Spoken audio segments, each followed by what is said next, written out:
Hi, in this tutorial I'll show you how you can increase the speed of the playback for faster editing in CapCut for PC. Let's do it!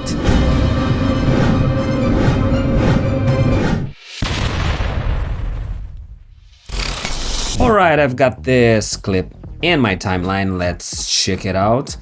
Alright, and I want to increase the speed of the playback for faster editing. It's very simple, just press L for 2x, 4x, 8x. And you can go up to 16x, and after that, L one more time, you'll back to 1x. And when you stop the playback pressing spacebar, you'll go back to the normal speed. And one additional tip for you, if you press J, you play backwards the clip, and if you press multiple times, you play faster backwards. And that's it. If you like this content and want to support my channel, just hit the join button and become a member. You'll get access to all my videos 1 month ahead. And don't forget to like and subscribe to always get new content. See ya!